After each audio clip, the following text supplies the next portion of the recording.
आज Doubtnut app download करें। Doubtnut पर अपने सभी गणित, रसायन विज्ञान, भौतिक विज्ञान और जीव विज्ञान के डाउट्स का करो सफाया।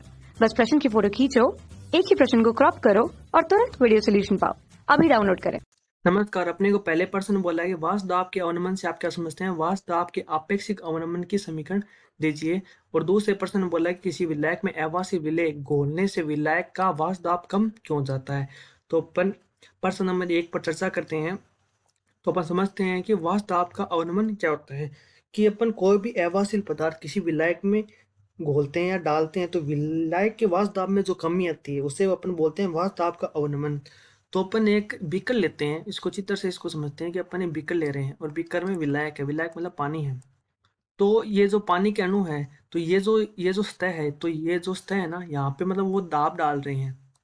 और ये जो अणु है ना, ये जो यहाँ पे मान लेते हैं कि दाब डालने सतह के ऊपर, तो ये जो दाब डाल देना ये अणु, इसको बोलते हैं वाष्प दाब। वाष्प दाब कि जो सतह पर जो दाब डालते हैं उसको बोलते हैं वाष्प दाब। कि जब अपन बाहर से कोई भी पदार्थ डालते हैं तो ये वाष्प दाब कम हो जाएगा, तो ये जो वाष्प दाब में जो कमी आ रही है ना उसको बोलते हैं वाष्प दाब का अवनमन। तो अपन वाष्प दाब के अवनमन की परिभाषा को लिखते हैं। तो अपन ने वाष्प दाब के अवनमन में लिखा कि यदि कोई अवाष्पीय पदार्थ किसी विलायक में घोला जाए तो विलायक के वाष्प दाब में कमी आती है, उसे अपन बोलते हैं वाष्प दाब का अवनमन।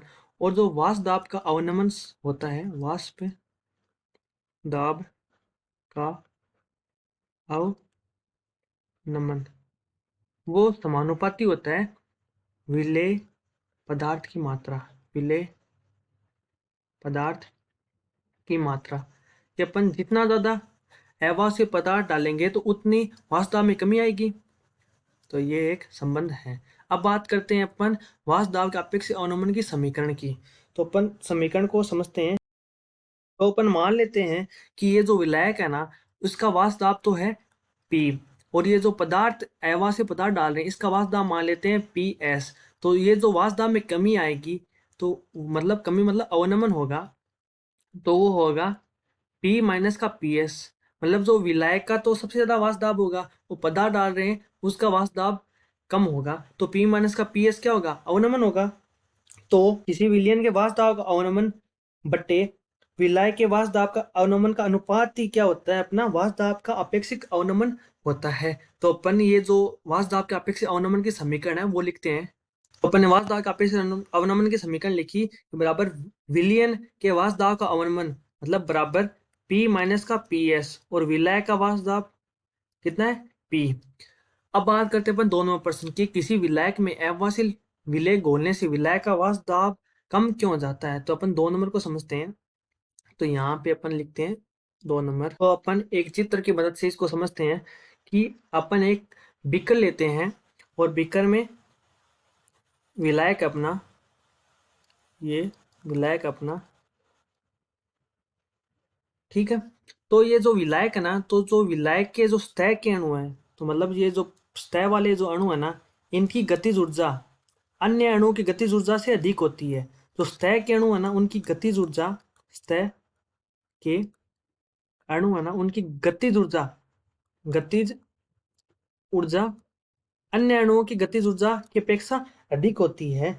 तो ये अणु सतह के वाष्प के रूप में पृथक हो जाती है। ये जो वाष्प के रूप में यहाँ पे पृथक हो जाते हैं, तो ये जो प्रवृत्ति होती है ना, इसको बोलते हैं निर्गामी प्रवृत्ति। ठीक है। तो ये जो वाष्प के अणु जो सतह पर जो जो दाब डालते हैं, मतलब जो धक्का देते हैं सतह के अणु यहाँ पे सतह पर, तो इसको बोलते हैं वाष्प दाब। के पदार्थ मिलाने पर, ये जो अपना विलायक है इसमें अपन अवाष्पीय पदार्थ मिला रहे हैं, तो मिलाने पर निर्गामी प्रवृत्ति घट जाती है। निर्गामी प्रवृत्ति मतलब कि अणु की दर व सतह से वाष्प के रूप में जो पृथक होने की प्रवृत्ति ये घट जाती है। कि ये क्या करता है, ये जो पदार्थ डालते हैं ये एक प्रकार का अवरोध उत्पन्न करता है कि जिससे दर का वाष्प दाब घट जाता है। तो अपन इसकी परिभाषा को और इसकी व्याख्या को लिखते हैं। तो अपन ने लिखा कि किसी द्रव्य में उपस्थित अणु प्रत्येक दिशा में गतिशील रहते हैं। कि ये जो विलायक है इसके जो अणु वो प्रत्येक दिशा में गतिशील है, तो जो सतह के अणु है ना उसकी गतिज ऊर्जा अन्य अणु की गतिज ऊर्जा से अधिक होती है। तो अपन यहाँ पे लिखा ये जो सतह के अणु इसकी गतिज ऊर्जा अन्य अणु की ऊर्जा से अधिक है। तो अतः ये अणु सतह तय से वाष्प के रूप में पृथक हो जाते हैं। तो ये जो वाष्प के रूप में पृथक होने की प्रवृत्ति होती है ना, इसको बोलते हैं निर्गामी प्रवृत्ति। तो वाष्प के अणु जो स्टेप पर जो यहाँ पे जो दाब डालते हैं, इसको बोलते हैं वाष्प दाब। कि अपन कोई भी द्रव्य या विलायक में अपन बाहर से कोई पदार्थ या अवाष्पीय पदार्थ मिलाते हैं तो यह निर्गामी प्रवृत्ति घट जाती है। कौन सी प्रवृत्ति? कि वाष्प के रूप में पृथक होने वाली। तो ये डालते ही एक अवरोध उत्पन्न करता है कि जिससे क्या होता है कि अतः द्रव्य का वाष्प दाब घट जाता है। कि किसी विलायक में अपन अवाष्पीय विलेय घोलते हैं तो विलायक का वाष्प दाब कम क्यों हो जाता है? क्योंकि यहाँ पे जो निर्गामी प्रवृत्ति है वो घट जाती है। क्योंकि अपन बाहर से कोई अवाष्पीय पदार्थ मिला रहे हैं तो ये एक प्रकार का अवरोध उत्पन्न करता है कि ये वाष्प के अणु बनने नहीं देता, कि इसलिए ये द्रव्य का वाष्प दाब घट जाता है। Thank you so much. कक्षा 6वीं से 12वीं से लेकर नीट, IIT, जेईई वो एडवांस के लेवल तक 1 करोड़ से ज्यादा छात्रों का भरोसा। आज ही डाउनलोड करें डाउटनेट ऐप या व्हाट्सएप करें अपने सारे डाउट्स 8400 400 400 पर।